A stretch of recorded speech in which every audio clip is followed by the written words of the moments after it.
Hello, everybody. My name is Katya Smagli, and I'm a director of the Kennan Institute Kyiv Office. I'm extremely pleased that we have a full house today. It is the opening of a very big project which is being funded and supported by the U.S. Embassy in Ukraine. Please join me in giving a very big round of applause to Katie Halleck and all people from the U.S. Embassy who have supported this initiative. We are also extremely pleased and very thankful to Christian Hoffman, director of the America House here, who have already hosted us in the first round of the Kennan Lecture Series, where we had Ukrainian scholars presenting results of their work. And we very much welcome you to the second part of the Kennan Lecture Series, which will be relaunched later next year, probably in March or late February, so please follow our announcements. But today we have a very special occasion to talk about think tanks. You know that the Kennan Institute is a part of the Wilson Center, which is one of the biggest think tanks in the world. It is officially included in the group of top 5 global think tanks. It has 150 members of staff. And today we have Executive Vice President of the Wilson Center, Mr. Andrew Selee. Adjunct professor at the Johns Hopkins University and the University of George Washington. Prior to being appointed as executive director of the Wilson Center, executive vice president of the Wilson Center, he founded and led the Mexico Institute. He's a specialist on Latin America, and he also held the post of vice president for programs. This is his first visit to Ukraine. We spent 2 days in Lviv, where Andrew also met with students of the Lviv State University and Ukrainian Catholic University. We also had some feedback and interactions with students, which will help Andrew to adjust all the knowledge and all the presentations that he wanted to give to you today, to tailor it to Ukraine's realities. And I very much hope that you will enjoy today's meeting and that you will join us later when we'll have when this project will continue. Thank you, Andrew. The floor is yours. Thank you, Katya. Oh, let me turn that one off there. Thank you. I really appreciate the introduction. Good morning, everybody, or good afternoon. I think we've actually just gotten to the afternoon. It's great to be with you. I want to thank the U.S. Embassy and America House for hosting us. I especially want to thank the Kennan Institute, actually. Matt Rajansky, who is the director of the Kennan Institute at the Wilson Center, is somewhere around here, or he may have stepped out for a second. Katya, yes. And for those that have not met him, take a chance to meet him afterwards. Actually, I'm sure a lot of you do know him. Katya, thank you very much, who directs the Kyiv office of the Ukraine office of the Kennan Institute, and a key person in interacting with the Wilson Center, and who I've had the pleasure of traveling with for the past 3 days almost at this point. And also want to thank Will Pomerantz, who some of you know is the deputy director of the Kennan Institute, Isabella Tavarowski, who works at the Kennan Institute, who helped prepare me, and Blair Rubel as well, who some of you know. It's great to be here. The Wilson Center has a very long, even though it's my first trip to Ukraine, the Wilson Center, as you know, has a very long and strong history in Ukraine and a very strong commitment to Ukraine. The Kennan Institute at the Wilson Center, which deals with Ukraine, the relationship with Ukraine, as well as hosts scholars from Ukraine, and deals with Russia and other parts of the region, is our oldest program. It's our largest program. I think about 1/3 of the scholars who come to the Wilson Center come through the Kennan Institute. It's a very large program for us, and Ukraine is a very important country. So I'm humbled and honored to be here. It's great having met so many people from Ukraine who've come back and forth to the Wilson Center. It's great to finally be here, and it's a great time to be in Ukraine, as you know, and we'll talk about that. We do a great deal hosting scholars. We've hosted over 100 scholars, and when we say scholars, we're talking about actual academics, but we're also talking about journalists. We're talking about civil society leaders, former policymakers, people who've moved among those categories, people who started off in civil society, ended up in government, or started in civil society, ended up in journalism, or were academics and are now in civil society. So people who move around these categories. We don't just look for academics. People who are doing serious thinking and serious research on issues that matter to Ukraine and Ukraine-U.S. relations, and we have a chance to host people for periods of time at the Wilson Center in Washington. And we also do a lot in Washington trying to promote an understanding of what is going on in Ukraine and what is going on in the Ukraine-U.S. U.S. relationship. And this is the process that I want to talk with you about today. We are, the much maligned term, a think tank. We are more than that. We're a presidential memorial to Woodrow Wilson, but part of what we do, and we are also a center that hosts scholars, but we're also fit into that nebulous category, that strange category of organizations that would be called think tanks or analytical centers in Ukraine. And so I want to talk about what that is, what the potential is, and a strategy for thinking about how we have influence. How many people who here work in an analytical center or something like an analytical center? Okay, good. Great. So we're going to have a good conversation afterwards. I'm going to throw out some ideas. Some you may agree with, some of you may disagree with. I have a colleague here in the front row who has written extensively about think tanks as well. We met in Washington, D.C., so good to have you here. I should also mention Natalia Musienko, who is in the back, also one of our former scholars. Any other former scholars of the Wilson Center here? Ah, wonderful. Welcome. Good to have you here. Thank you. Thank you for coming.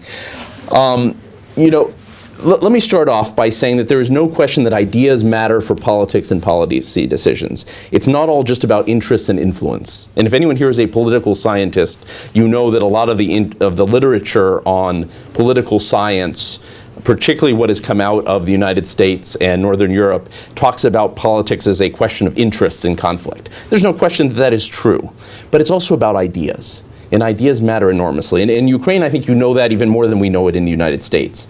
Ideas have been critical in creating Ukraine as an independent nation over the past 25 years.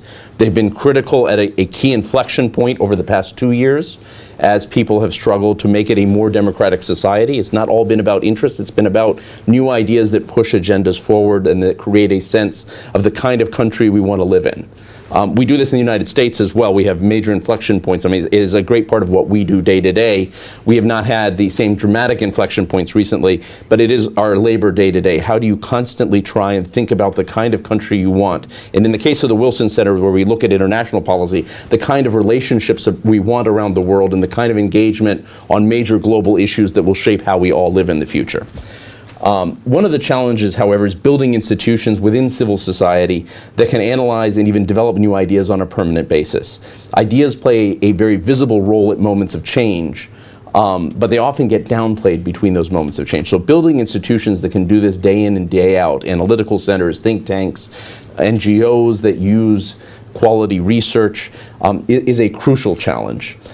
Universities obviously play a huge role in this, and civil society groups play a huge role in it as well, but analytical centers are a specific kind of organization. Sometimes they're an extension of universities, I'll talk about that in a second. Sometimes they're an extension of NGOs, but they're also a unique space where research and ideas and dialogue matter as a part of generating the narrative we want for our society. Historically, think tanks, as we know them today, sprung up in England and the United States in the early 20th century. They were around originally to provide policy advice to governments or build a bridge between business leaders and governments. They were elite enterprises. This is after World War I. They were usually funded by private money. Sometimes they got government money as well. We saw a renewal of these, an extension of these through much of Europe, in India after independence, and in some other parts of the world after World War II.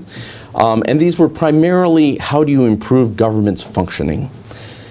But since that period, since the 1940s and 1950s, I would say starting in the 1970s on, we've seen a proliferation of analytical centers, of think tanks, that come out of different histories. We've seen university-based think tanks, university-based things, often where professors get together, faculty members get together, occasionally students as well. We actually were with one group in Lviv yesterday that actually is doing this out of the state university, where people get together and say, in addition to our academic work, we want to actually have a policy center where we can influence policy discussions and policy decisions, which is not what academia is set up to do. Academics individually often do that, but academia is set up around new knowledge and around teaching students, and that's as it should be.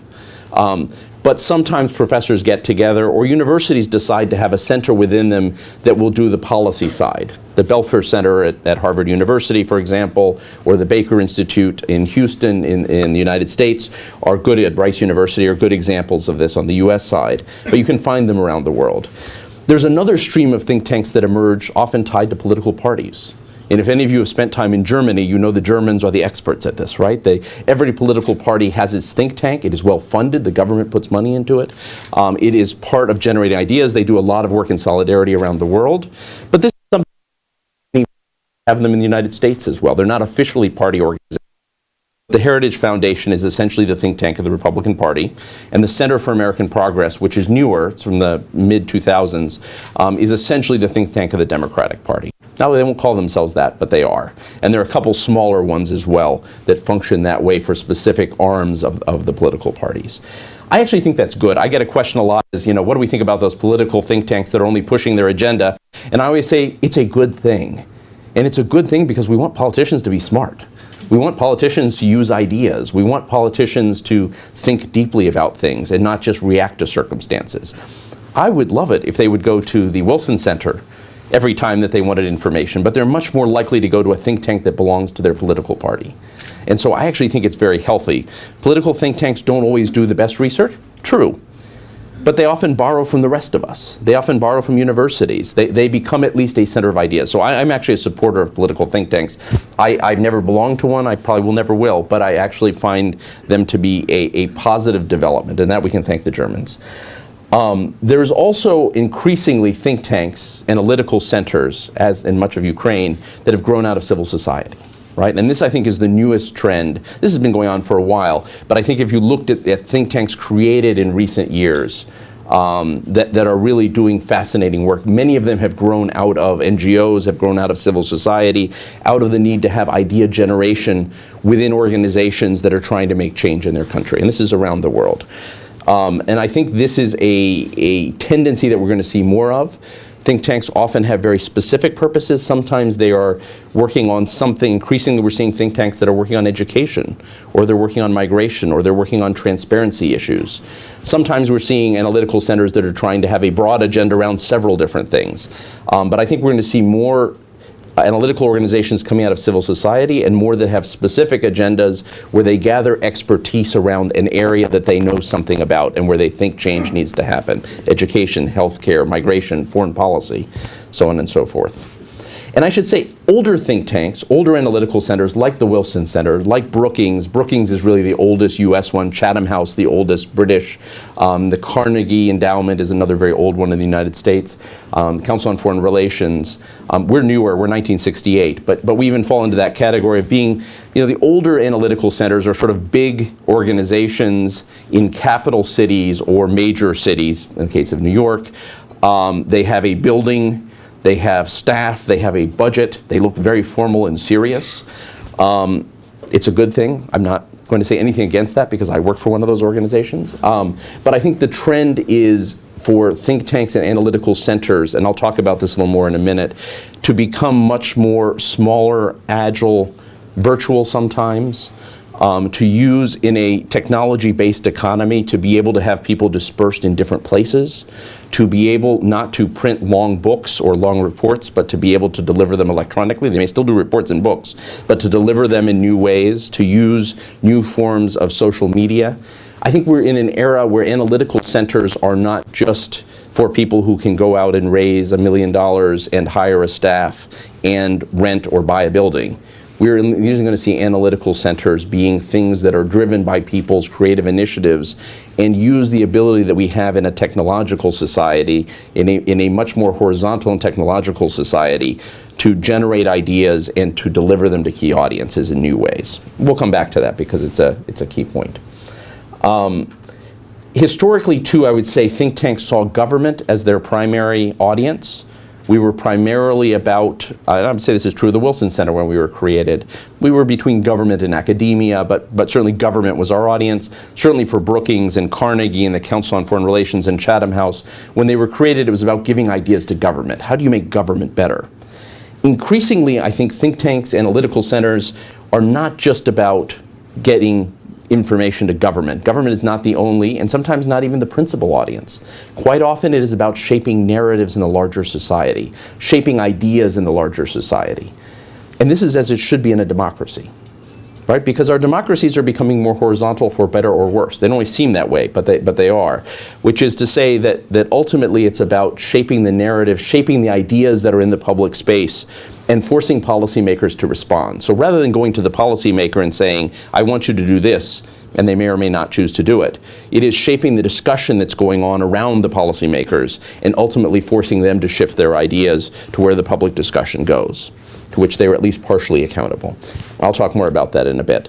Most of us probably do a bit of both. We still do, I said the other day, and Katya's heard me say this, when a member of the US Congress calls us, we wag our tails and are very happy. But the reality is, we do our best work not by briefing members of Congress. We're happy to do it. It's great. We love it if the State Department, will pick up something we read. Our fantasy is that, President Obama or whoever the next president is, President Donald Trump,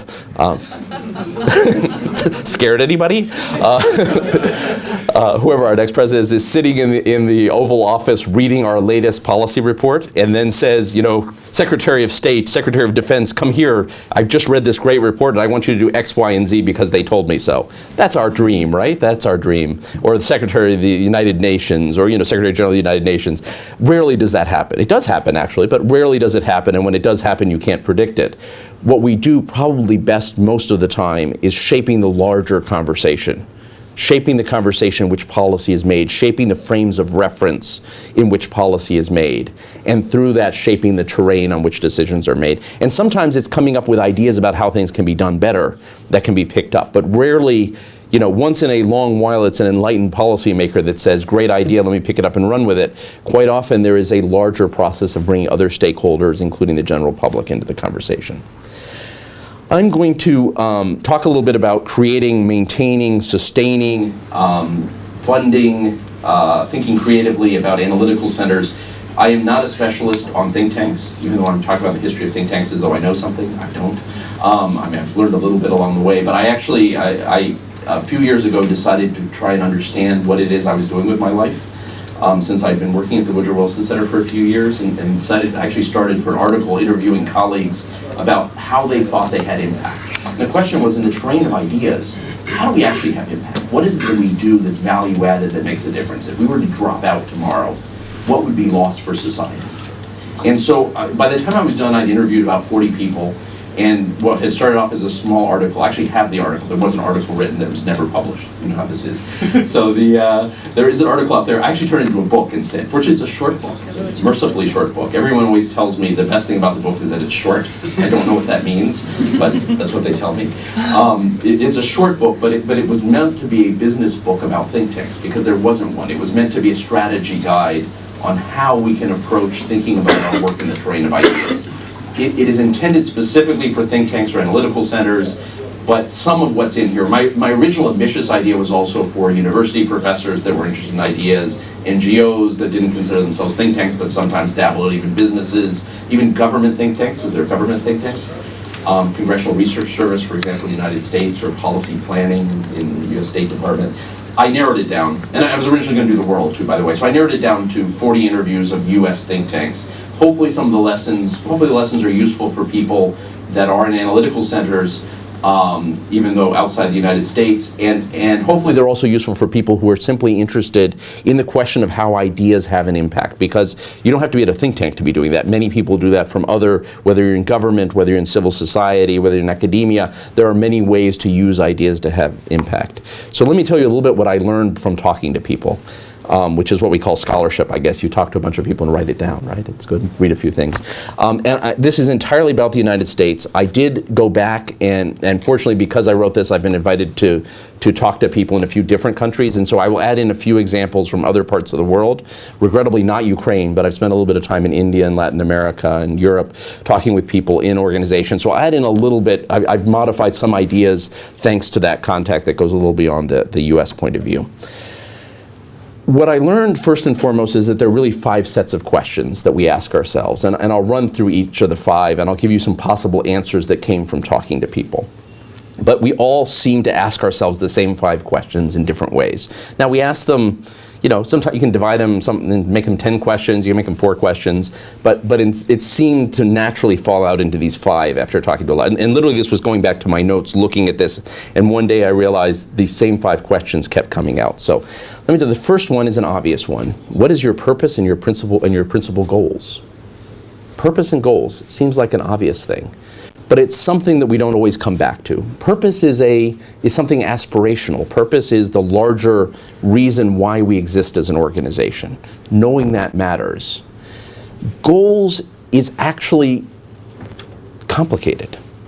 And it's complicated because, and this is not in the book actually, this is one of the things I learned afterwards, is that we need to think about goals on 2 levels. Goals are things that can actually be achieved, right? The difference between a mission or purpose is that it's aspirational, it's the horizon that you're walking towards, but you'll never reach. Goals should be achievable. And it's worth thinking, and I wish I'd known this when I wrote the book, but talking to more people afterwards, I realized that it really comes down to 2 sets of goals. There's the kind of goals, if anyone has written a grant application, right? You have to write your specific goals. I'm going to do 3 papers. I'm going to have 4 meetings. We are going to meet with so-and-so in the Rada. It is sort of, you write those specific goals out. That's great, but there's an intermediate set of goals that are really important. And those are the goals about what the organization can reasonably achieve over an ambitious period of time. Ambitious but not irrational period of time. And let me give you an example. The Mexican analytical center named Fundar, for example, decided in the early 2000s that it wanted to make budgets in Mexico public.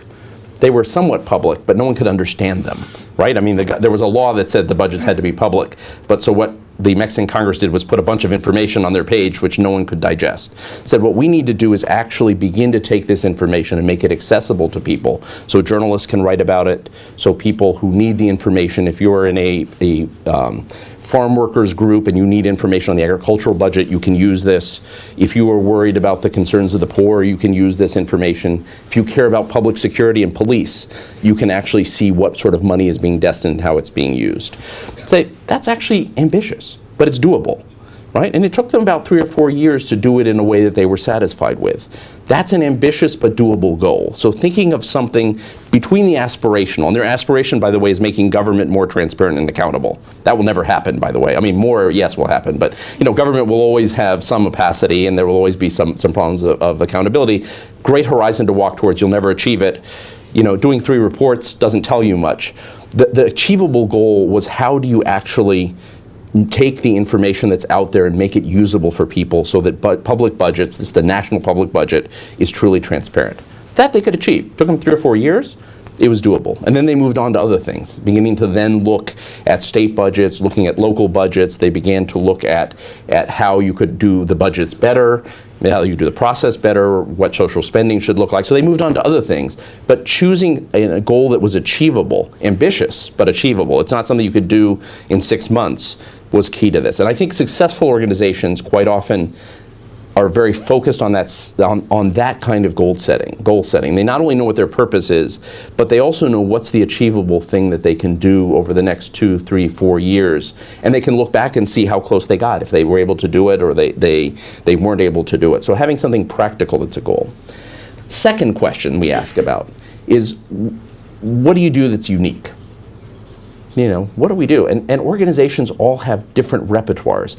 Now, analytical centers kind of do. If you go to Washington and you go from think tank to think tank, there are certain things we all do, right? And it's probably the same thing in Ukraine, I'm guessing. There, we have discussions, we organize discussions. Sometimes we organize discussions to share information. We do a lot of that at the Wilson Center. We'll host someone coming from Ukraine, a major public figure, a civil society leader, so that they can be heard. Sometimes they are things we organize to try and put an issue on the table. So we might organize something on U.S.-Ukraine relations to try and put the issue on the table on where the relationship is. Sometimes there are meetings of stakeholders to try and develop an idea. We actually do a lot of that where we bring people together and we try and think through maybe people that wouldn't meet otherwise, sometimes because they don't like each other, and sometimes they do like each other, they're unusual collections of people. It's hard to believe, but you all know this, that getting politicians, civil society leaders, business people, journalists, in the same room is complicated sometimes. Sometimes that's the function we can play, is getting people in a room who actually may be able to work very well together, but they wouldn't naturally meet up, and they're having parallel conversations about the same issues. So we do a lot of that. We also do a lot of original research. We do a lot of analytical research, sort of secondary research, where we pull together information that's out there and put it out there. And we do a lot of commentary in the press. So we do all those things. But needless to say, analytical centers need to find out what they do best, and most can't do everything. And we know actually we do some of these better than we do others. One of the discussions we have actually is what we call finding the intersection between the trend lines and the headlines, which probably doesn't translate very well. But that is between the long-term trends that are going on, which is what we're really best at, looking at long-term trends versus pivoting every time there's an issue in the news and we need to respond to it. Some organizations are very good at commenting about the news. We're okay at it. We've actually gotten a lot better at it. But we don't want to ever lose sight that we're looking at trends, at long-term trends, right? We want to do the deeper research on where things are going, but we also want to be able, when those issues come up, to turn around and be able to say something meaningful. It's worth it for organizations, and this is one of the things that came out very clearly, is organizations need to know what their comparative advantages are. Are they good at original research? Do they have the kind of staff or fellows or adjunct people who can do original research? Are they better at commentary, analytical commentary about what's going on? Are they good at hosting stakeholders because they have a foot in different worlds? Are they better at convening a particular group, like civil society? Are they particularly good at reaching government? Maybe their connection is with the Rada, maybe it's with the presidency, maybe it's with local government. Maybe they have a foot in business. Knowing what your comparative advantages are matter, and sometimes geographic advantages matter. One of my favorite examples, and Katya's heard this, is the Chicago Council on Global Affairs, which is a great organization in the US. One of the things they realized early on is that they couldn't compete with a lot of the Washington-based organizations and some of the traditional issues, but they knew more about food policy than anyone else. And food policy matters. It's a huge international issue. It's a huge issue in the United States, where we do have hunger. It's a huge issue in Africa and U.S. relations with Africa, and it's a huge policy issue at the United Nations. Chicago is positioned, it is the agricultural capital of the United States. And so they could know more about this than anyone else. It was a comparative advantage. So here they are outside of Washington. They're not in New York. They're in that second city. It's really the third city, if you want, for policy, right? Well, they owned this issue, and at a time when food policy became one of the highest agendas, and I remember this happened right as I was finishing the book, so I think it's in there. It is in there. They convened a meeting that had the President of the United States, the Secretary of State, and 3 or 4 leaders of African countries in it, as well as almost all the major civil society organizations that touch on food policy or development in any way. Why? Because they chose an issue that they had a comparative advantage for. Yeah, they didn't say, oh, we're not in Washington, we can't. No, they said, because we're in Chicago, we own this issue in a way that no one in Washington would understand and no one in New York would understand. People in New York have never seen a cow. People in Washington, they've never seen a tractor. People in Washington, D.C. have no idea where their food comes from. They think it's made at restaurants. Let us do something that we actually have a comparative, and that is to say geography matters. Thinking about whether you're in Kyiv versus whether you're in Lviv, whether you're in Odessa, or whether you're in a small town. Thinking about who you have access to as an audience, thinking about who your people are and what kind of work you do best. They're all valid. These are all valid strategies, but it's good to know what you do best in this and to really play to those strengths. And if you want, develop some of the other strengths along the way, but really start with your strengths. Third question, who are your audiences? This is something where I think a lot of us in the United States in analytical centers struggle, which is our traditional method was we would publish some very important research. We'd write a book or a 70-page policy report, and we would send it out. And I remember when I first got to the Wilson Center, we would send it out by mail, actually. We spent a lot of money on mail. So we would mail this to a mailing list of all the important people that should get what we were doing. A lot of fun. That changed. We started sending things out by email. But nonetheless, the same idea. You kind of produce some deep knowledge and then you throw it out there and you expect people who need it to pick it up. That's actually not how things work. And it's not how things work anymore. I think things did work that way at some point. But in a society where we now have access to so much information out there, there's constant information, right? You can grab almost anything you want off the internet at any given time. Part of the question is, how do you reach the audiences you need to? And in some cases, that means you have to actually be more intentional about reaching them. We've actually realized with the US Congress, for example, we need to actually do programs with them. We actually go up to the US Congress to do programs. We take some of our visiting scholars up to the US Congress. We have a program for staff in the US Congress to come in for a 6-week session, one day a week. They're not actually there for all 6 weeks, but they're Friday for 6 weeks and learn about global issues, right? Because they need high touch. If we don't give them high touch, they're not going to pay attention to us. Right? We need to do that with the administration. If we care about an issue and the State Department is the main actor, or Homeland Security is the main actor, which is, by the way, a strange department in the United States. But for those that work on Mexico and Canada, Homeland Security controls the borders. So we actually deal a lot with them.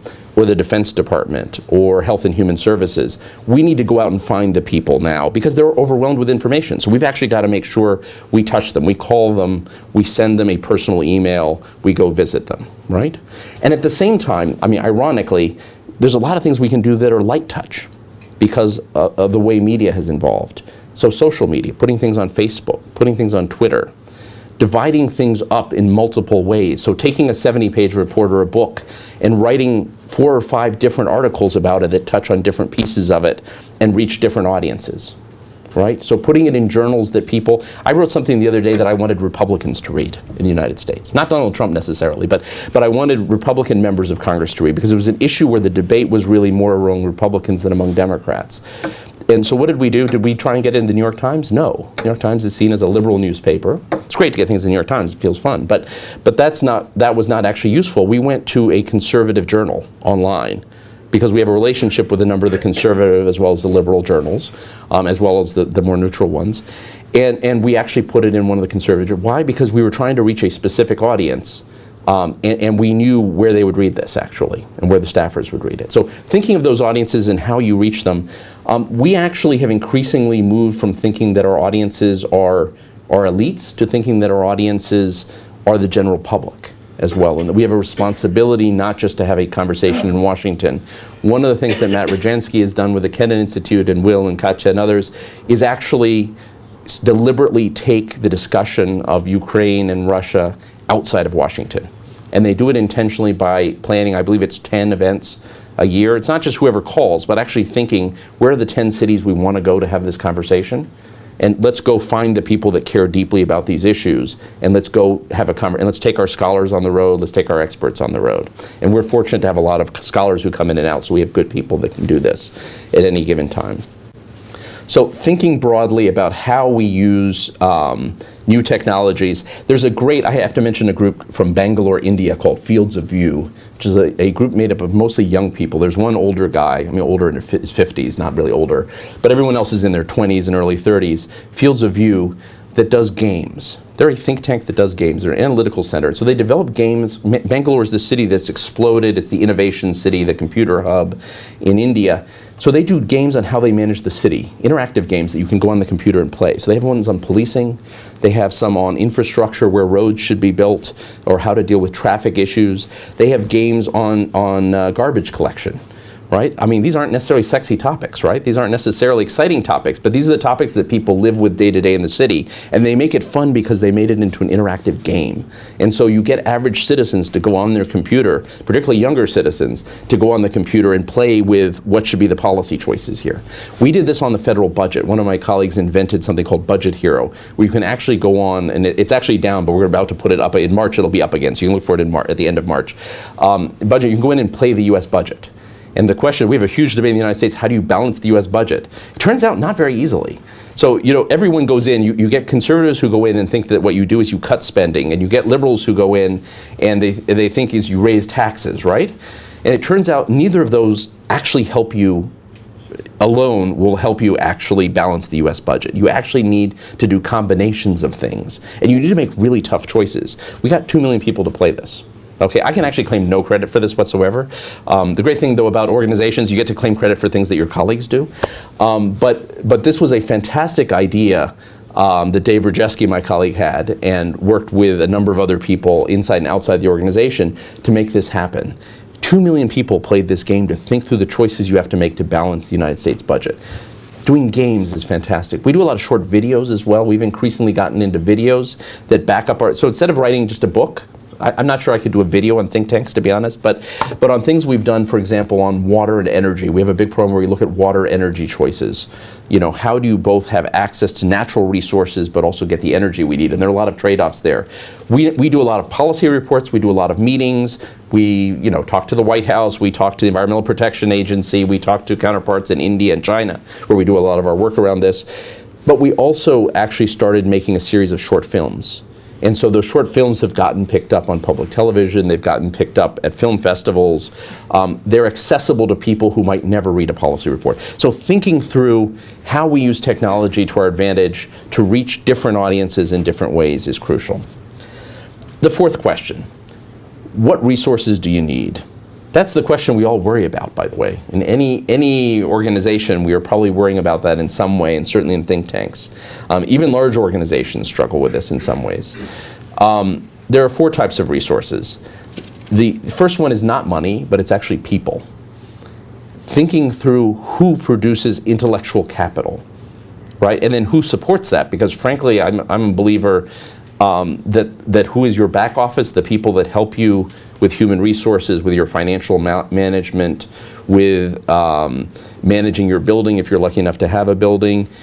People who keep things running are as important as the people doing the intellectual capital, right? They're the ones that actually make it efficient for you to do the work that you're doing.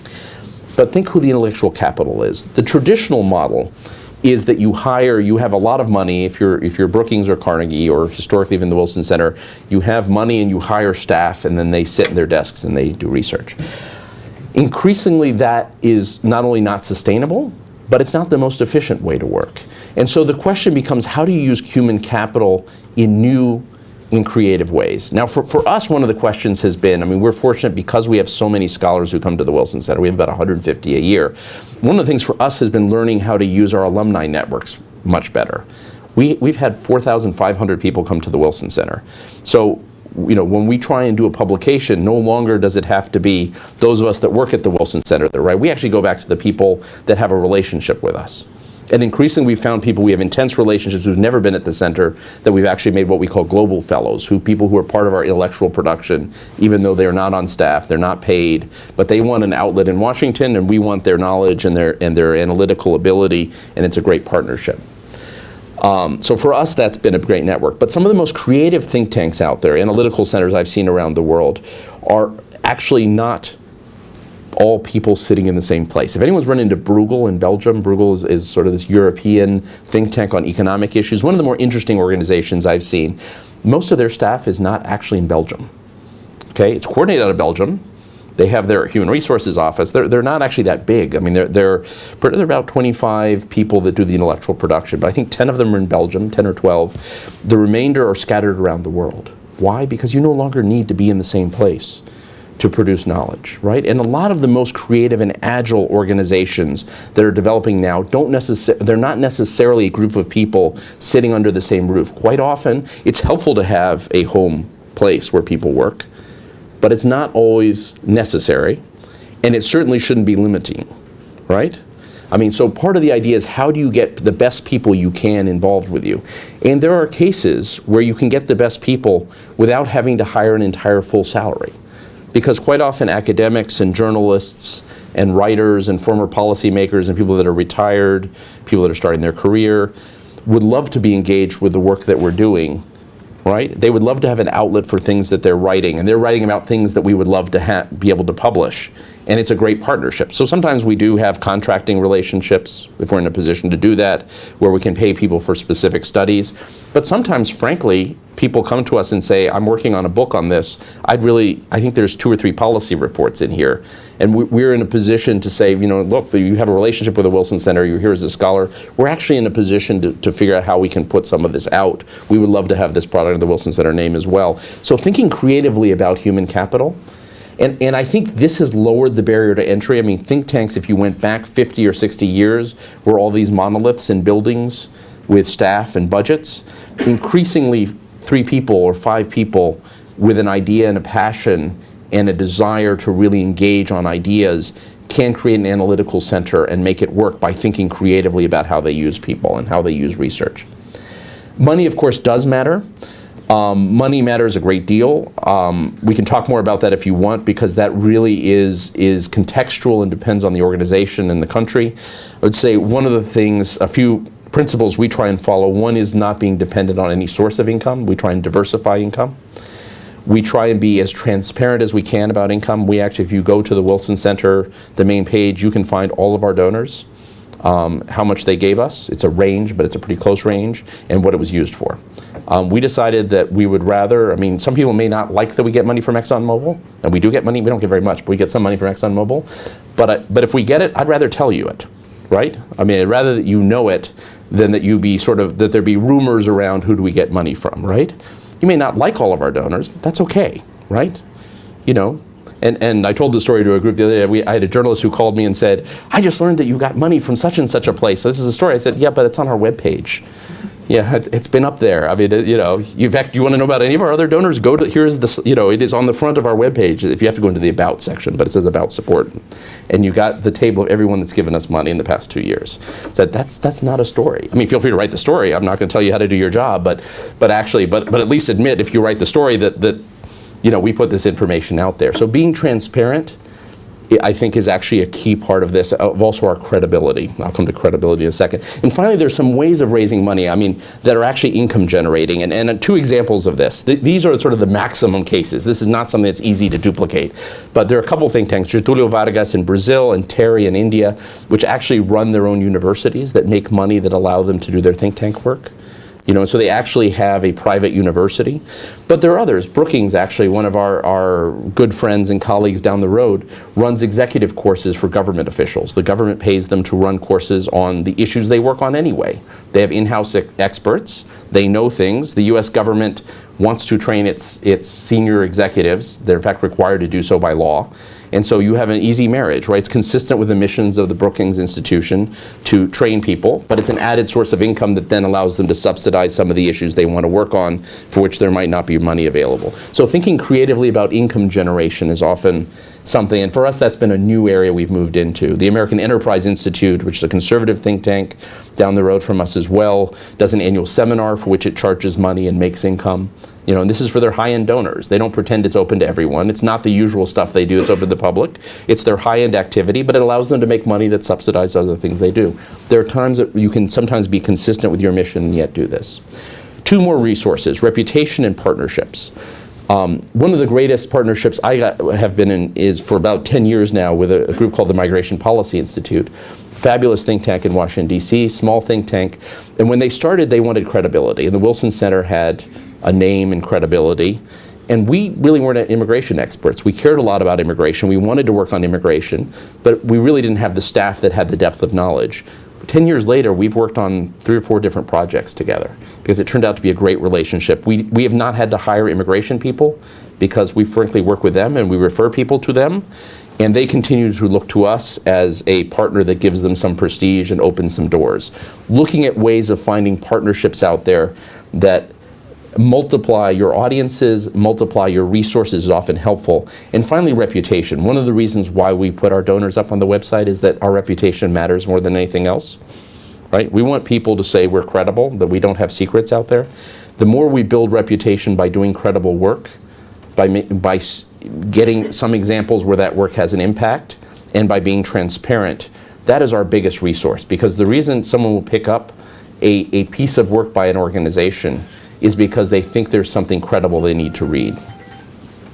Let me come to the final point here, which is how do you evaluate impact? And with that, I will finish. There is no good way to evaluate impact in the world of ideas. It's simple, right? You've probably found this as well. I mean, how do ideas have impact? Well, they probably don't have impact until other people have picked them up along the way. And by then it becomes very hard to trace what was your role. You can always go back and say, we started this, and if you had a catchy name, if you had a kind of interesting name for whatever it is you were proposing, that may have survived, which allows you to take credit for it. That is a good way, by the way, sometimes. But in the end, we don't own the ideas we put out there, right? So it's hard sometimes to prove the impact we have. But one of the things I found out, organizations that at least I respect that I had a chance to talk to did 2 things. One is they documented what they do. They just keep track of what they do. Well, we had meetings, this many meetings, we met with the Rada, we met with the US Congress, we put out 3 reports. They keep all that, right? Just as a way of sort of knowing what their trend lines are. It doesn't tell you much, it just, but it's good to look at once in a while and sort of see if there are changes. But in and of itself, more meetings is not better than fewer meetings, more reports is not better than fewer reports, but it's good to know.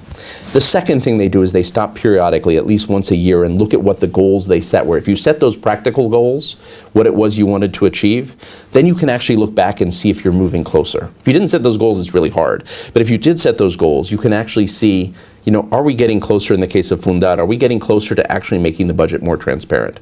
Well, okay, we could actually point to a few ways that it's happened. We're on the right track. Or we couldn't do this because, the Congress stopped publishing the information. That's good to know, too. The Congress didn't give us the information. Okay, that was an external factor. But doing this honestly and doing it in front of a group, usually a board or an advisory board, who is your honesty tester.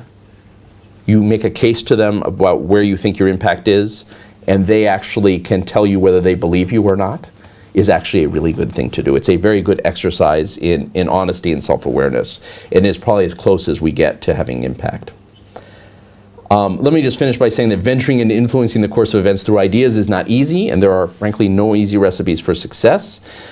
Developing a strategic approach to how you do this, though, knowing your purpose and your goals, what you do best, who your audiences are, what resources you need, and then stopping from time to time and trying to observe the progress and the obstacles in your way is simply the best way to maximize the possibilities of success. You can do none of these things and succeed, by the way. There's no guarantee that doing this makes you successful, and there's no guarantee that if you don't do this, you won't be successful. All it does is make your process much more efficient in trying to figure out what it is you want to do and what are the steps that you could most efficiently use to get there. From the little bit that I know about Ukraine, I've been very fortunate to talk to a lot of people, thank you, Katya, in the past few days. New ideas, critical thinking, and expert analysis are particular needs for building the country that you want to see in the future. But there are a lot of organizations doing incredible work in this area. I mean, there is a huge need, but there's also a huge effervescence in civil society right now to do this. And I think you have a huge opportunity to contribute actively to building the kind of society and the kind of government that you want to have in the future. And I look forward to hearing perspectives from those of you that are actually doing this. Thank you.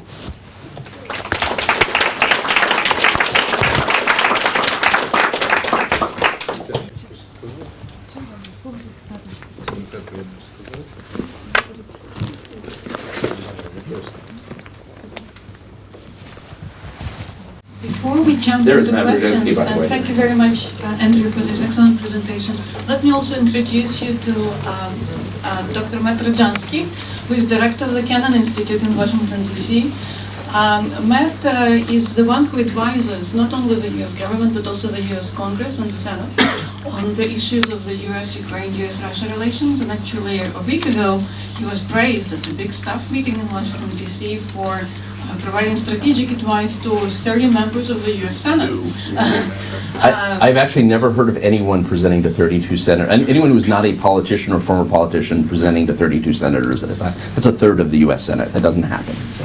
Prior to joining the Kennan Institute in 2013, Matt was deputy director of the Russia program at the Carnegie Endowment for International Peace, where he had founded a program on Ukraine and actually helped the Carnegie Endowment to develop its expertise on this region. So Matt, with the background of your past professional experience both at Carnegie and at the Kennan Institute, may I ask you to add up a little bit practical information on how we evaluate impact and how we make sure that this impact has a long-term sustainability, especially in the countries like Ukraine and Russia? Yeah, absolutely. Oh, okay. Well, thank you very much, Andrew. Thank you, Katya.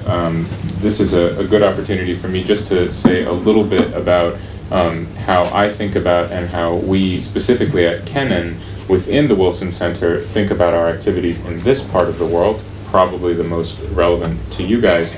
I want to say, first of all, that our activities in Ukraine are more than 100% dependent on Katya. I mean, there is no substitute for good people. And finding the right personality, the right set of relationships, the right energy. This is critical because, let me just say this, we're in a people business. This is a people business, right? Whatever metric you choose, if it's papers, if it's briefings, if it's the quality of your ideas, I mean, all of this stuff in the abstract is utterly meaningless. And you know that because you know when you had the wrong people in government several years ago in this country, when you had people who were not interested in listening, it didn't matter how good the products of your think tanks and your NGOs were. So this is a people business. So the number one thing you have to focus on is getting the right people, gathering the right people. I remember there's an interesting case of an American organization. It actually was written up in Fortune magazine because this was a for-profit company. And yeah, maybe they had a little bit more financial capability to do this. But they had a completely different attitude towards staff hiring. Instead of doing what all of us are forced to do, which is wait until you have the budget, you write a description for the specific job, you advertise it all over the internet by word of mouth, then you get 1,000 resumes, you interview 10 people and so on. They had a completely different system. Their system was, we want the best people. Best people, good people, smart people, wherever you are, let us know. Send us a resume. And if we're available, we're going to interview you. And if we find someone good, we're going to hire you. We're going to hire you even if we don't specifically have a job description for you. We're going to hire you because we believe that when you have good people, you get work. You get opportunities, you bring income in the private sector or in the think tank world, you make impact. And I actually believe that. And to the extent that we have limited flexibility to do those things, I would actually take that approach, and I would commend you to think about the way in which you can do the same. Because the beginning of the answer to the question of how you have impact, how you measure impact, how you maintain financial stability, how you maintain a focus on your mission, it's all about people. If your people don't get it and if your people don't deliver, then you really have nothing. I want to say just a couple things based on Andrew's really fantastic 5-point framework. It's really great. Number one, do you have practical goals? Do you have a practical mission? Actually, I think the first question we all have to ask is even more basic than that. Do you know what your mission is? I am blown away. I love to do strategic planning, which is a really weird thing to love to do, but I love to do it. We share this, so the yes. First thing, when Andrew hired me at the Wilson Center and the Kennan Institute, the first thing I did was happily sit down and write like a 5-page strategic plan with a bunch of goals and stuff like that. I think most people don't like to do that. I love to do it, but it's sort of beside the point, because the first thing you have to be able to say in order to do any kind of strategic planning, whether you love it or you hate it, is what is your mission? And you have to know it in your sleep. Not just memorizing a sentence, but really feeling it and knowing what it means. So for example, right, I can read you the word for word of the mission of the Kennan Institute, but I can just tell you from the heart what it is. We promote exchange between the scholarly communities of the United States and of Ukraine, Russia, and this region in order to promote mutual understanding of one society of the other society, including the community of policymakers, because we believe this results in better policy. It's very simple, right? It has a million different implications in a million different directions. But if we do it right, if we know what this is, and we're committed to it, good results will follow from that. So it's similar. This would be true in the private sector. This would be true for a doctor's office, for anyone. Know what it is you do and why you do it. That's number one. And so I completely endorse what Andrew has said. Number two, knowing your comparative advantages. This also flows from knowing your mission. So for us, the simple answer is our comparative advantage is that we genuinely promote exchange of scholars, which is, it's all about the scholars. We look for the best scholars, we give them opportunities. If Katya and I and Andrew and Isabella and many other people you might interact with if you apply for a fellowship at Kennan, if we're not creating opportunities for you, that is to say, for the community of intellectual leaders, whether it's academics or journalists or people who've been in public service or even in business here in Ukraine, if we're not creating opportunities for you in Washington and with the Kennan Institute, then we're not doing our jobs, right? That's our comparative advantage. I actually don't know of anyone else in the United States, at least, who does that. Because I could tell you, I was at Carnegie before. I created a Ukraine program at Carnegie. What we did was different. What we understood as our comparative advantage there was that we had long-term stability, right? We had obviously a large endowment, we had a very big name, we had an office in Moscow, an office in Brussels. So we did a lot of things like Track 2 diplomacy. We could create an initiative to do Track 2 diplomacy around Transnistria during the year when Ukraine, by the way, was chairing the OSCE. Wasted opportunity. I wrote a paper at the beginning of the year called The Moment of Opportunity, became the wasted opportunity. But anyway, important other things happen. So that's a very different approach, completely different measures of impact and so on. Audiences, I think this one, the answer is, in most cases, it doesn't pay to be overly picky. You never know who is going to really take up your ideas, be excited about your ideas. So if we were being very practical, we might say, well, let's focus on congressional staff instead of on members of Congress because it's easier to reach the staff than it is the members. Usually they're more knowledgeable, they're more available. But then occasionally you get these opportunities and it's sort of like, I would say just cast a very wide net because you never know. And the key to that is make sure that your work is accessible and open. And that's about your institutional culture. If your culture is one of an open door, Yepen knows this, right? He's been at the Wilson Center.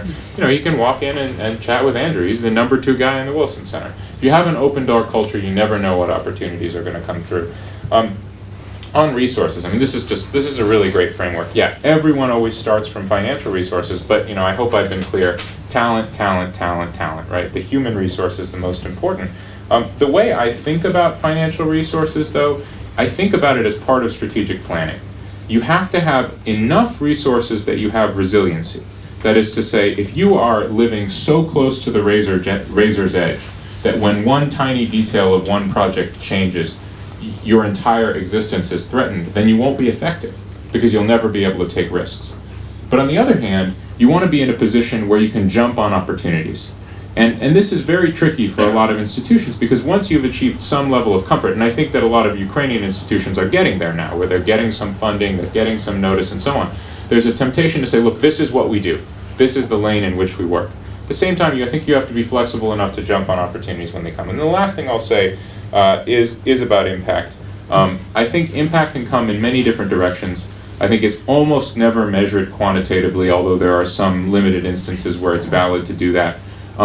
I would be very brave when you talk about your own impact. Very brave and very personal.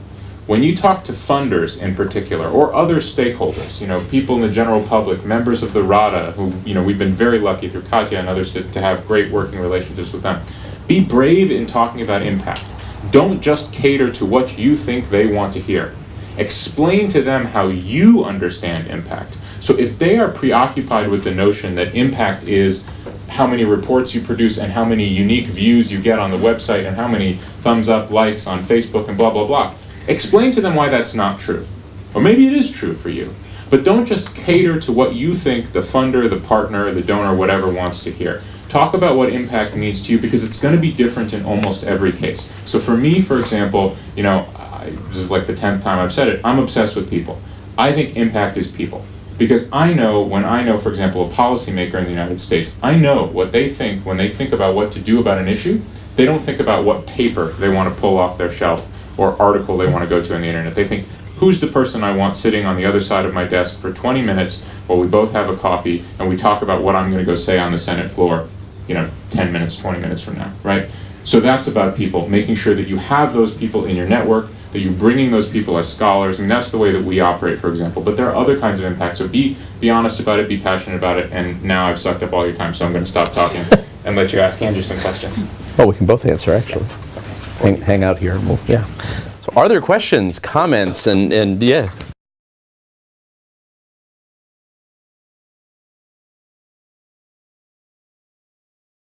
Well, first of all, Pavlo Kirpenko,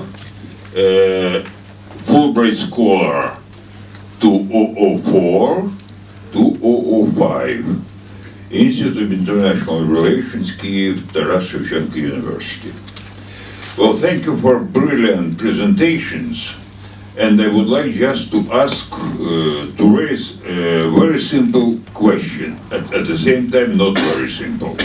It's the methods and ways of bringing truth to the common people. With your permission, I'll take just a couple of minutes. With your permission, I'll make a small experiment, if you don't mind.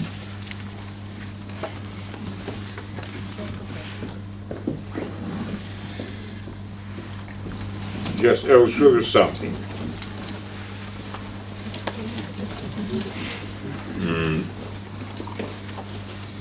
How many people sitting here have seen this booklet or heard about it? It's a report of head of the Soviet government Molotov about the foreign policy of the Soviet Union, published on October 31, 1939, and published in 10 million copies. When war started, it was destroyed in all the libraries. And for the first time, I found this report in the Department of Secret Literature in Moscow Lenin Library. I repeat, it's Prime Minister report published in 10 million copies. Has anybody seen it? No, never. From this report, it's a documentary publication, you'll find that the leader of the Soviet government sings anthem to fascism. She announced it is a crime to try to liquidate Hitlerism.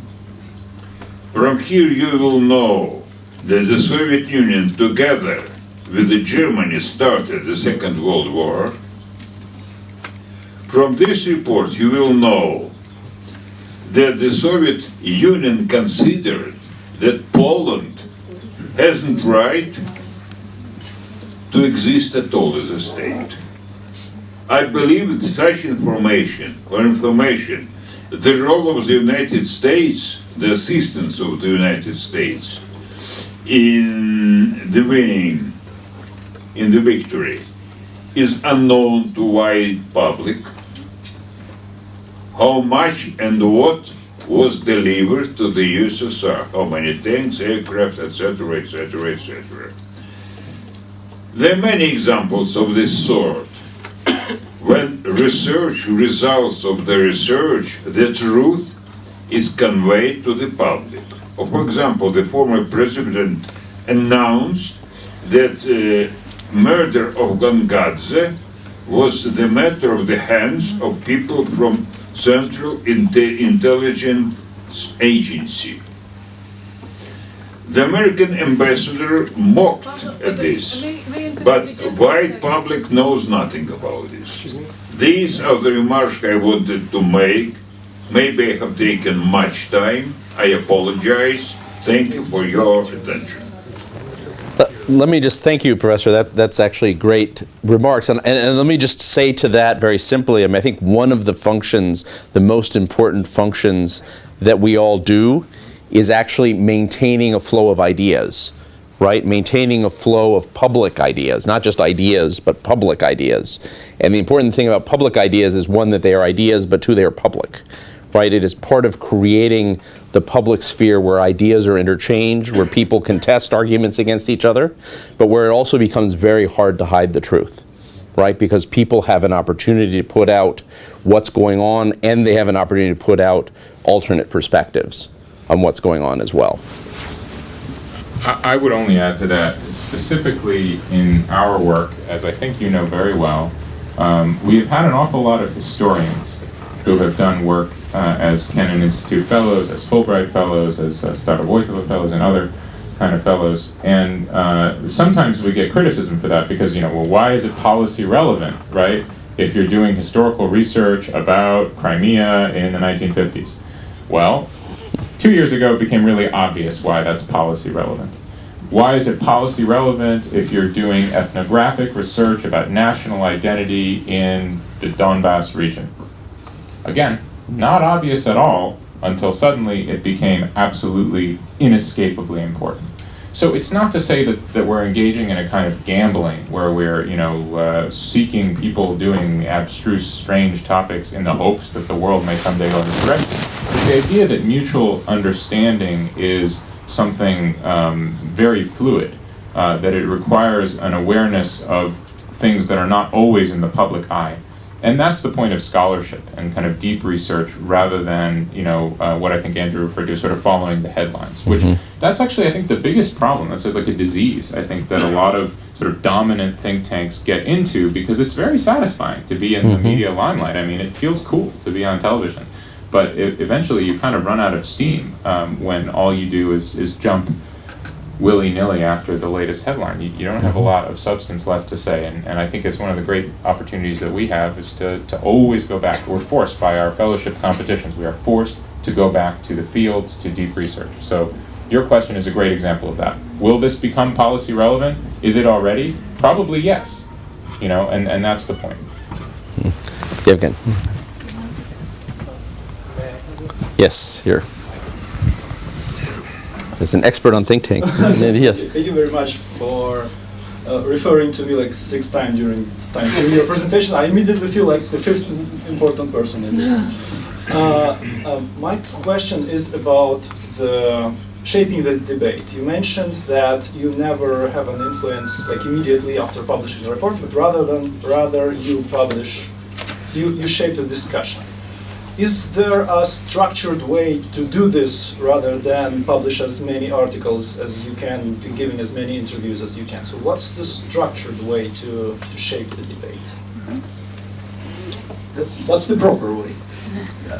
Well, it's a good question, and I think Matt's point is eloquent on this, which is there isn't necessarily, to some extent, there isn't a way, right? I mean, you need to put things out because you don't know where they're going to be picked up.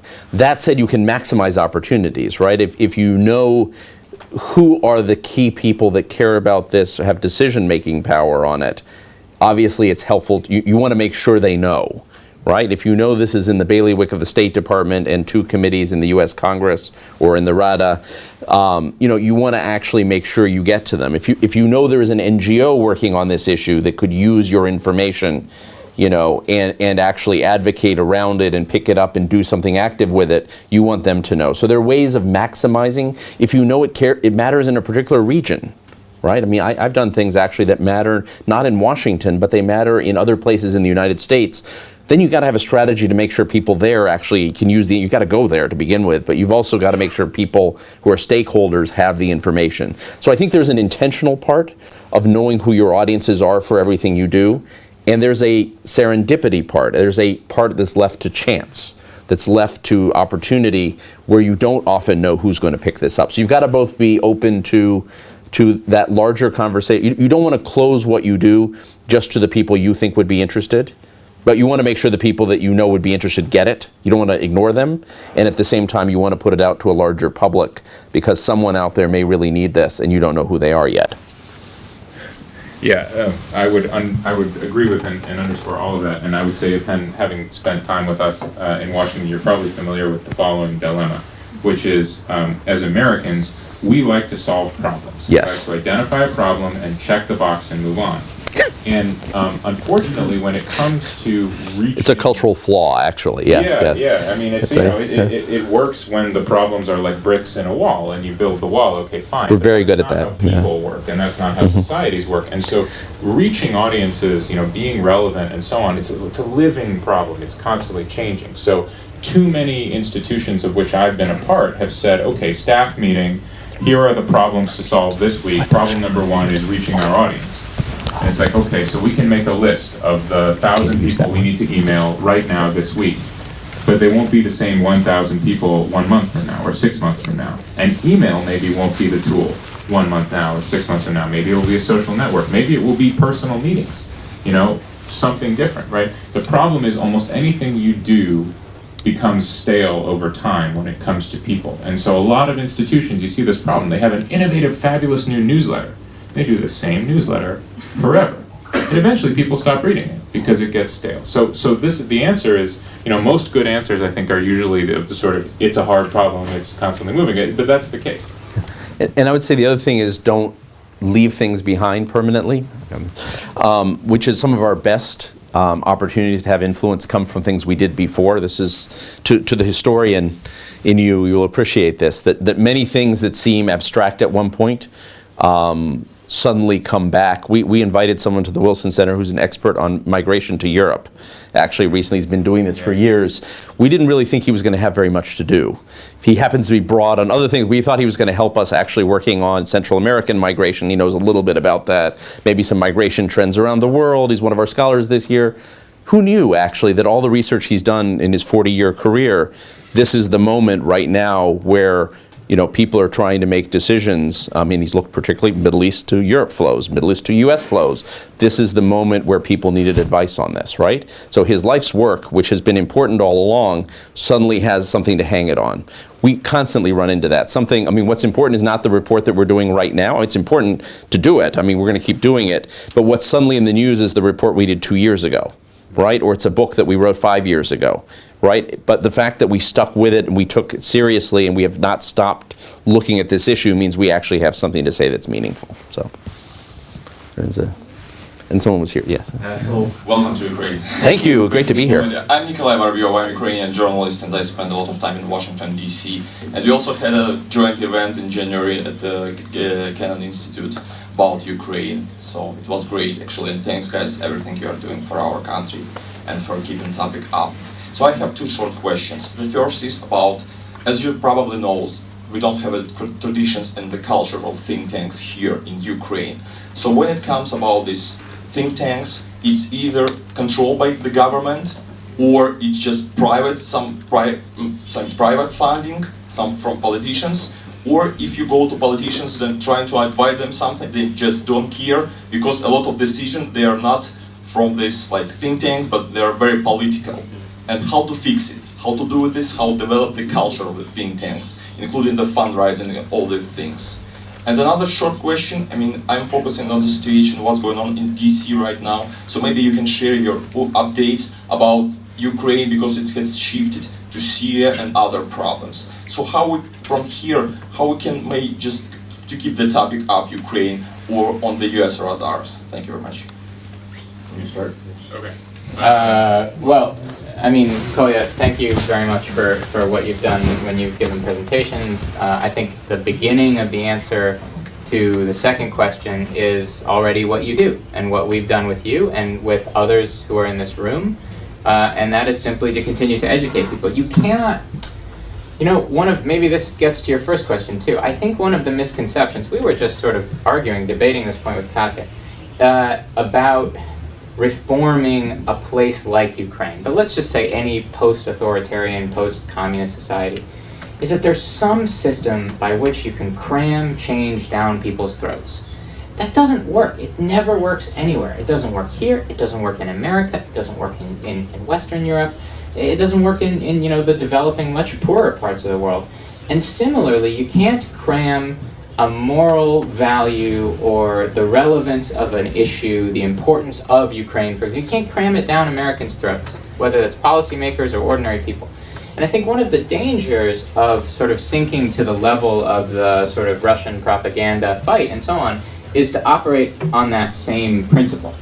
That if you just propagandize something enough, if you repeat it enough, if you're sort of emotional enough about it, if you elevate it, there's this whole sort of bidding war that we're in now, what is the future of the world, the whole future of democracy, does it depend on Ukraine or does it depend on ISIS? And so don't get into that bidding war because people feel cheapened by it. And by the way, at a certain point, people are going to look around and realize, okay, the world didn't end, I don't have to worry about this problem anymore. I would say instead the most important thing is just to continue to educate, to make absolutely certain that facts about what is happening are available to the people who choose to be interested in those facts. And we have a lot of people are choosing to be interested in that, as you know very, very well.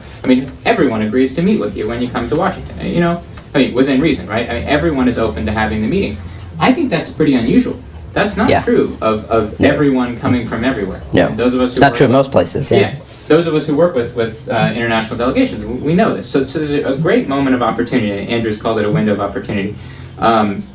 So I would say, in general, that's the key. And then just on the first point about sort of what to do, I'll let Andrew answer about this to sort of build and improve the culture of think tanks in Ukraine. I would just say two quick things. One, I think you need to give Ukraine a little more credit because universities have traditionally always had incredibly bright, independent, brave people.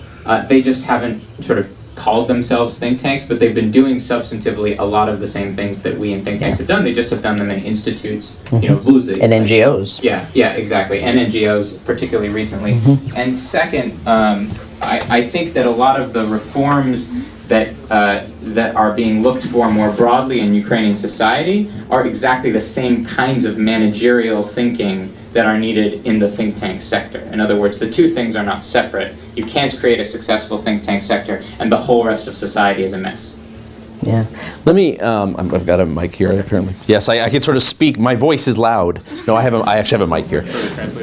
Oh no, this is for the let me give you, for once actually it's useful to be asked a question as someone who knows nothing about Ukraine, or knows what I've read and what I've heard from people but not been here before, because, I was on a debate having nothing to do with Ukraine yesterday about Mexico, a country I know very well, very, very well. And it was a question of why migration has stopped. Mexicans have stopped migrating to the U.S. And there are not a lot of Mexicans coming to the U.S. anymore. There are more Americans moving to Mexico than Mexicans to the United States. Yeah, rather shocking, actually. And I was on a conversation with a group of Mexican colleagues in a blog in Mexico from a taxi in Ukraine. And my Mexican colleagues were all saying, but that can't be true. This information is wrong because Mexico is still poor, things haven't changed, things don't get better here. And I'm thinking, well, no, things actually have gotten better. But they've gotten better if you look at the time frame not of a year ago, but if you look at the time frame of 15 or 20 years ago, Mexico is a much more solid economy. It's a much more democratic society. Government is much more accountable. It's all still pretty bad, right? I mean, it's not where citizens want it to be. But I remember Mexico 20 years ago, and Mexico 20 years ago was nothing like it is today. It is a changed country. I then thought about this last night because I'm reading a book on Ukraine that was written in 1996. And I'm having my first experience of Ukraine in 2015, and it's really fun. I was not in Ukraine in 2006, so I don't really know, right? Or 1996, so I don't really know what it looked like, but reading this, it is a completely different country, right, than what it is today. And I suspect that the Euromaidan is a completely different movement even than the Orange Revolution, right? I mean, one of the things at least I've heard from people is a sense that there is actually a certain skepticism about government right now, which is not bad, by the way.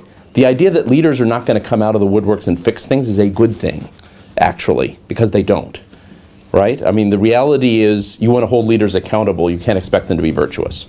Once in a blue moon, you get a Nelson Mandela who is virtuous. But most of the time, leaders should be held accountable, not be treated as virtuous.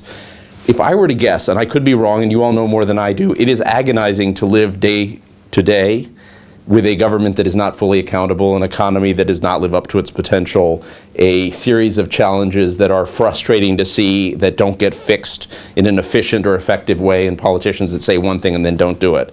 It is agonizing. But if you look at Ukraine over the past 25 years, it is a completely different country than in 1990. But it is a country to begin with, right? I mean, let's start there. It is a country, but it is also a completely different society. And why does that matter? That matters because I think Ukraine is a country of ideas. Ukraine was not a country, right? Ukraine was subjected to many countries for many years. You have built a country. You have built a country that is still figuring out where it wants to go, how it holds government accountable, how the economy can develop, what it means to be Ukrainian. Katya is tired of me asking this every time we see anyone, but I always ask, what is it to be Ukrainian, right? I mean, what is it to be Ukrainian? And it's fascinating. These are questions that are alive among you.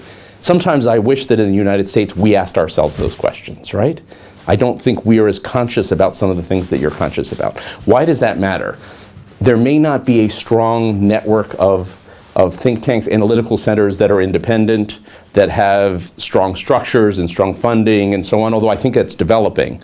I think you actually do have a network that is important. Some at universities, some call themselves NGOs, but they're out there. And by the way, even organizations that start from a compromised beginning, like a certain business person that's funding them or government, sometimes can turn into something useful over time. Monitor them, watch them, because sometimes, you know, people, as they're accountable to a larger society, sometimes business people want to be seen as legitimate at some point. And so what becomes a personal project to make money or to gain, you know, some kind of legitimacy, they actually have to turn around. So, you know, monitor those. But even if the sector isn't there, I think the ideas are there. At least from what I've seen in Ukraine, there is more discussion about ideas going on here than there is in the United States. There are more think tanks in the United States, and they're better funded. But if you want a discussion of public ideas, it is alive. And the question is, how do you create the organizations that then can do this in a strategic, systematic way, can sustain it at the time when the public discussion gets a little quieter, right? When we get further away from those moments of change, when life goes back to business as usual, and people get tired of the fact that things don't work as well as they should, and the energy gets low. How do you create the kind of institutions that sustain that over time? But the debate of public ideas, you've got it. Thank you. Thank you. I look at the words. We have literally only 2 minutes left. So you have the privilege of asking the last question. Thank you. My name is Dmitry Khutki. I'm a Carnegie Research Fellow and Fulbright Faculty Development Scholar. Thank you for an inspiring speech. This was like a step-by-step guide how to make a successful NGO and think tank. That's like really impressive. So I was struck by your idea that you would be happy if you see a situation when a president, let's say, of the United States, reads your report or another major decision maker and acts as advised. So can you recall a case when this really happened? Like, what's the most successful achievement in that area? Like, can you make a specific issue when somebody really listened to your analytics and said, well, this is how we should behave? Like an example for us. And how did you achieve it? Like, was it networking? Was it like expertise? And how did you approach that? Thank you very much. Do you have one? I have a couple. Andrew, But Yeah, go ahead. Tell a story about Hillary Clinton, please. okay, I'll tell two. Let me tell 3 stories really quickly, and I'll do all of them in less than a minute. One is something we've been working on for 10 years in my area of U.S.-Mexico relations. I don't work on it anymore, but colleagues have carried this on, where it's just been laborious. We've been working on this for 10 years, but it's ideas on how you manage the border better. And we've been basically convening people from different walks of life, and actually a lot of the ideas are happening now on how you make the border move quickly so people can move back and forth, goods can move back and forth, but it can also be secure. And it just took there was no magic bullet on this one. It just took lots of hard work of getting people together. It's not a sexy topic, it's not an exciting topic. Border management, I mean, boring as heck, but it really matters in terms of the economy, and it really matters in terms of how you think about your neighboring country, and it really matters in communities that are divided by the border. So the more exciting one was, the exciting ones all happened by happenstance. One is a colleague who wrote a document about, and I think I can say this now, I'll make it a little vague because I don't think she wants it completely out there, but wrote about something about women in the Middle East. Right at a time that this was an issue not very long ago, where and 2 days later, the President of the United States got up and gave a speech on this, actually, and cited her. Okay, and they called her from the White House ahead of time and said, the president has read your piece of paper, we passed it on to him, and he's going to give a speech about this. And it was something about protecting women's rights, something the U.S. could do in partnership with countries in the Middle East, and it was a very practical idea. I'm going to keep it that vague only because she is modest and does not want that to be known, but it was serendipity. It was the moment, I mean, she's been writing about this for 20 years, so it was the moment where this is not even the best thing she wrote, it was good, but I mean, she's written some brilliant things. This was just one of many things she's written, but it happened to come at a moment where the government was looking for something. The president wanted to say something, was looking. And then I had the fun experience with, this will never happen again, but we had done a series of reports on U.S.-Mexico relations on how to deal with organized crime and drug trafficking right at a moment where crime was becoming a major issue. And Hillary Clinton decided to go to Mexico. She had just come to office as Secretary of State. Obama had just been inaugurated president. So she called a group of us in. And because we had been doing research on this for a while, I actually had something to say. And it wasn't what I had come up with. We had 100 people that had worked on, literally 100 people that had worked on this. And so I was able to say, what we think the policy should be is X. She picked it up, and we had a catchy title, by the way, called Shared Responsibility, which sounds really nice. So she actually used that in her speech. She used our ideas. The State Department picked up the framework that we had developed, and they ran with it, actually. And a month later, President Obama goes to Mexico and makes a speech using the same language and using the same ideas. Now, not anything I did. I haven't been fortunate to be in the dinner with her. But the reality is, because we had been doing something for a couple years, we had actually convened 100 people, we had actually come up with really good ideas, and we'd gotten some stakeholders from government and both sides, as well as civil society. We had journalists, we had business, we had a really eclectic group of people there. We had something to say at the moment that it needed said. So I think, what to tell you, sometimes it's just hard work. Sometimes it just, you're literally sort of hitting stone trying to open a mine. And sometimes you just keep working on what you're doing, and then you see that moment where something opens, and you can say, we've been working on this for 5 years or for 2 years, but here it is, and you've got it just at the moment where someone needs it. And so being aware of those moments is also valid. So, and you get to close. I just want to give you 2 concrete examples to illustrate a completely different side of the question. I think media matters, like the press, but not necessarily in the way that you think. So what matters probably a little bit less is if you reach 10 million people with your op-ed article. Because probably those people don't have in front of them a piece of paper that says, do I vote for this policy, do I vote against this policy? But let me give you 2 examples. One, there happens to be a reporter that I have known now for 5 years, and I've worked with him and helped him in a million different ways. I've sent him to Katya, and I've sent him to my colleagues in Moscow, and I've just introduced him to a bunch of people, and I've spent hours and so on. Just because he's a smart guy, and he writes interesting things, and I want to help him. Well, one day, he happened to have lunch or breakfast or something with a very, very senior member of the US government. And that person said, hey, I want to get smart about this issue. Who should I talk to? And mine was the first name that he gave. So the next thing, I find myself sitting in front of that person in the government. Not because of anything I could possibly have planned, even if I had said I want to invest in this relationship with this journalist. I mean, Lord knows, there are 1,000 other journalists, none of whom had that opportunity. But that's one way in which the media matters, because the media is an intermediary. Right? The media talks to us, the ordinary people, the intellectual community, and they talk to power. I mean, that's their job. The other example is, again, sort of random. I'd written a bunch of stuff about Belarus, including I was an election observer in Belarus, and I wrote a short article about it when I came back. And all of a sudden, the Congress wants to hold a hearing about Belarus, about election violations, and so on. No one calls me. They just search on the internet, and they find, my article is relatively recent, fresh, it comes up. I'm not sure I said anything particularly brilliant that anyone didn't say, but it was there, and the staff called me, and suddenly I find myself in front of, 15 congressmen briefing about the election in Belarus, which is an opportunity I wouldn't have had if I hadn't written something in the general press. If I had just written a memo and sent it to 5 or 6 congressmen, I might not have had that opportunity. So the media is an important intermediary in ways that you can't predict. Yeah. Thank you very much. I'm so pleased about today's event, not only because we had excellent speakers, not only because we had a chance to learn more about think tanks, not only because we had a big audience today of individuals who care about shaping public debate, who care about strengthening and making public intellectuals more visible in this country, but also because by the end of this event, I believe everybody remembers my name. Because we keep repeating it. If you want to know more about the Wilson Center, about the Kennan Institute, please find us on Facebook. We are here as Kennan Institute Kyiv Office. Please visit the Wilson Center website. It's considered to be one of the best websites in Washington, D.C. for think tank. It has a lot of multimedia resources. Some of our presentations are recorded and placed there. I'm sure you will learn a lot and you will take out a lot out of this website. We also encourage you to stay in touch with us. Our contacts are on our Facebook page and on the Wilson Center website. And now I invite all of you to share a cup of coffee, tea, sandwiches with us downstairs, where we will continue our informal discussion. Thank you very much, Andrew. Thank you very much, Matt. We'll stay a little bit longer with you. Please come back to the Kennan Institute Kyiv Office.